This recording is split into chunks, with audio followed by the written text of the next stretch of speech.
মাত্র ২২ বছর বয়স, যে বয়সে রোগীর স্বপ্নে বিভোর থাকার কথা, সেই বয়সে জীবনের এক কঠিন লড়াইয়ের অবতীর্ণ হয়েছে ময়মনসিংহের ফুলবাড়ী উপজেলার ১২ নং আসিম পাটুলি ইউনিয়নের এক যুবক। আসিম উত্তর টানপাড়া গ্রামের মোহাম্মদ রনি মিয়া আজ আক্রান্ত হয়েছেন এক মরণব্যাধি ফুসফুস ক্যান্সারে। অদম্য সাহসী এই তরুণের শারীরিক অবস্থার কথা জানতে এবং তার পরিবারের পাশে দাঁড়াতে ব্যস্ততার মাঝেও তার বাড়িতে ছুটে যান আসিম বাজারের বিশিষ্ট ব্যবসায়ী মোহাম্মদ মেহেদী হাসান হৃদয়। পড়াশোনার সহপাঠী রনিকে এই অবস্থায় দেখে তিনি আবেগপ্রত হয়ে পড়েন।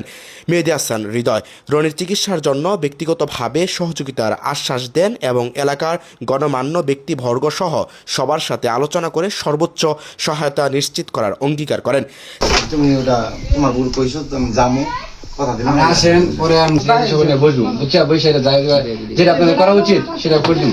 তিনি বলেন, রনি আমাদের ভাই, আমাদের সাথে বড় হয়েছে। এই দুঃসময়ে তাকে একা ফেলে রাখা যায় না। ফুসফুস ক্যান্সারের মতো জটিল রোগের চিকিৎসা অত্যন্ত ব্যয়বহুল। একার পক্ষে খরচ বহন করা রনির পরিবারের জন্য প্রায় অসম্ভব। তাই মানবতার খাতিরে মেহেদী হাসান হৃদয়ের মতো এলাকার বিত্তবান এবং সাধারণ মানুষকে এগিয়ে আসার উদাত্ত আহ্বান জানান।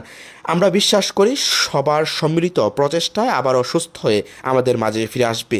মেহেদী হাসান হৃদয় মহান রব্বুল আলামিনের কাছে দোয়া জানায় যেন তাকে দ্রুত আরোগ্য দান করেন।